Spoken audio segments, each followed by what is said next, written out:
Halo guys, Assalamualaikum warahmatullahi wabarakatuh. Ya guys, hari ini kita masih mengenali baja ya guys ya. Jadi kita membahas baja lagi nih. Setelah sebelumnya kita mengenali baja melalui IC numbering system. Untuk saat ini kita akan mengenali baja melalui tipenya guys. Jadi di dalam tipe baja itu ada 4 tipe ya guys ya. Yang pertama adalah baja karbon atau carbon steel. Yang kedua adalah baja paduan atau alloy steel.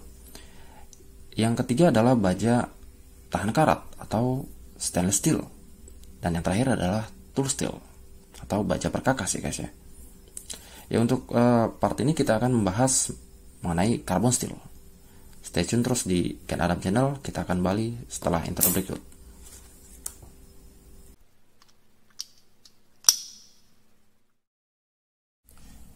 Ya guys, untuk carbon steel sendiri dia mempunyai kadar karbon di antara 0,05 hingga ke 2,1%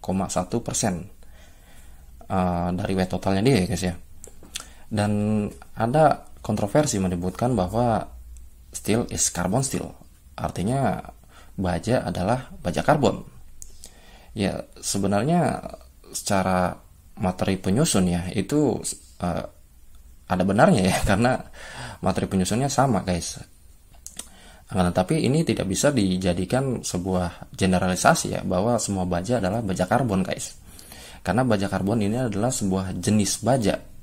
Sebuah jenis baja. Jadi jika dikatakan jenis, maka dia ada persyaratan baja tersebut dikatakan baja karbon guys. Yang pertama adalah persyaratannya untuk penggunaan kadar maksimum dari penggunaan mangan itu tidak boleh melebihi daripada 1,65% dari weight total. Lalu yang kedua adalah penggunaan maksimum daripada silikon, unsur silikon itu tidak boleh melebihi 0,6% dari weight total. Begitupun juga tembaga ya guys ya. Yang selanjutnya adalah dia tidak boleh disebutkan untuk minimum requirement-nya dari unsur paduan lain. Seperti saya ambilkan contoh baja dengan unsur minimum kromium itu 10,5. Itu tidak boleh guys, namanya bukan baja karbon lagi, itu baja yang lain ya guys. Ya untuk carbon steel ini guys, dia mempunyai 3 tipe secara umum. 3 tipe secara umum ya guys ya. Yang pertama adalah low carbon steel. Ya untuk low carbon steel ini dia mempunyai konsentrasi kadar karbon di 0,3% weight total ke bawah ya guys ya.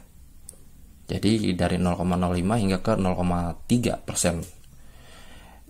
Untuk sifat dari carbon steel ini yang tipe low ya, dia mempunyai kekerasan dan kekuatan yang rendah ya guys ya sebenarnya. Tetapi dia mempunyai ketangguhan yang sangat baik guys.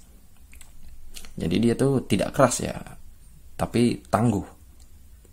Lalu selanjutnya, karena dia mempunyai kadar karbon yang rendah, maka dia mudah dilas guys sebenarnya. Dia gampang untuk dilas.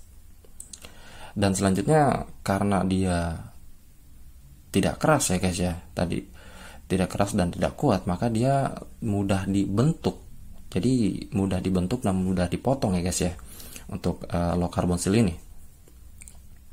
Yang selanjutnya adalah dia tidak bisa di heat treatment guys secara langsung. Akan tetapi metode pengerasannya melalui karburasi, di mana proses karburasi ini adalah proses penyerapan atau difusi karbon ya, secara eksternal sebenarnya.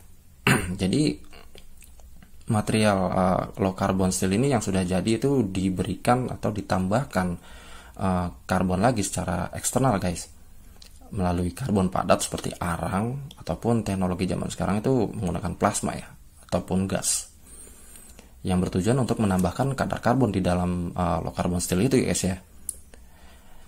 Lalu yang selanjutnya untuk aplikasinya sendiri itu low carbon meliputi sekitar pembuatan kawat, bahkan paku seperti ini guys ya, bodi-bodi mobil, pipa dan lain sebagainya, yang mempunyai tingkat duktilitas dan ketangguhan yang tinggi ya guys ya, tapi mempunyai kekerasan yang rendah. Yang selanjutnya adalah tipe yang kedua, ini adalah mid carbon steel atau middle carbon steel ya, baja karbon berkadar sedang. Ya untuk mid carbon steel ini di sekitar 0,3 hingga ke 0,6% dalam weight totalnya dia ya, kadar karbonnya. Untuk mid carbon steel ini mempunyai sifat kekerasan yang lebih baik tentunya dari low carbon steel ya guys ya, dan juga memiliki ketangguhan dan duktilitas yang menurut saya ya so-so lah ya, setara lah ya, karena sebenarnya kekerasan dan ketangguhan itu sering berlawanan ya. Jika benda itu keras, maka dia akan semakin menurunkan ketangguhannya atau duktilitasnya. Seperti itu guys. Karena dia mempunyai kekerasan yang cukup baik ya, maka dia agak susah juga untuk dilas ya, karena kandungan karbonnya udah mulai tinggi nih guys.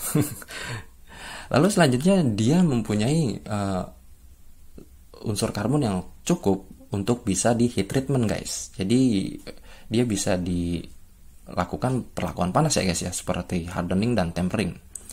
Makanya untuk beberapa tools itu menggunakan mid carbon steel ya, dan tentu saja dipadukan dengan unsur lain ya yang jadi alloy steel nantinya guys ya. Seperti contoh kasusnya 6150 ya di chrome vanadium steel. Itu 6150 kalau kita baca di IC numbering system, dia kan mid carbon steel ya, dengan penggunaan 0,5% kadar karbon guys ya. Jadi banyak yang menggunakan mid carbon steel sebagai alloy steel ya, untuk pencampuran pembuatan perkakas nantinya.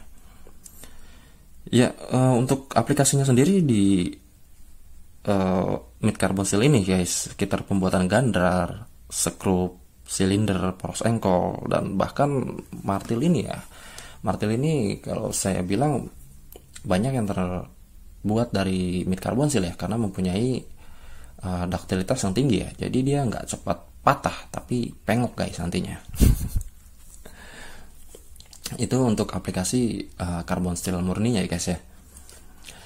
Ya untuk yang terakhir adalah high carbon steel guys, dimana high carbon steel ini mempunyai kadar karbon di atas 0,6% guys dari weight totalnya dia. Ya untuk high carbon steel ini bisa juga disebut dengan carbon tool steel, karena banyak tools yang dibuat dari carbon steel ini guys ya. Untuk sifatnya sendiri dia mempunyai kekerasan yang luar biasa menurut saya. Dia mempunyai kekerasan dan kekuatan yang ya cukup lah untuk dibuat sebuah tool steel. Lalu dia bersifat, karena kuat dan keras, dia kurang tangguh sebenarnya guys. Jadi gampang crack juga nantinya. Maka itu dibutuhkan proses tempering ya guys ya. Nanti mungkin kita akan bahas proses hardening dan tempering ya guys. Lalu selanjutnya, karena dia mempunyai kadar karbon yang tinggi, maka dia akan semakin susah untuk dilas guys. Susah dia. Dan selanjutnya dia bisa di heat treatment untuk yang high carbon steel ya, sama seperti mid carbon steel. Ya untuk contoh aplikasinya mungkin ya sekitar tools ya, karena kita ini membahas tools ya. Jadi sekitar kayak tang Stanley ini ya, dia dari high carbon steel. Lalu pembuatan kunci L, kunci pas, itu obeng, banyak yang masih menggunakan carbon steel karena mempunyai kekuatan dan kekerasan yang cukup baik ya guys ya. Ya guys, untuk manufaktur industri sebenarnya penggunaan dari material carbon steel ini cukup signifikan ya guys. Akan tetapi beberapa material tertentu itu belum mencukupi daripada requirement dari penggunaan baja sesuai dengan requirement manufaktur ya guys ya.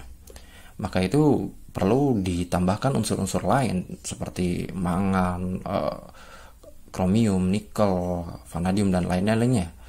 Yang bisa disebut baja tersebut adalah alloy steel. Kita akan kembali di pembahasan alloy steel di next chapter. Assalamualaikum warahmatullahi wabarakatuh.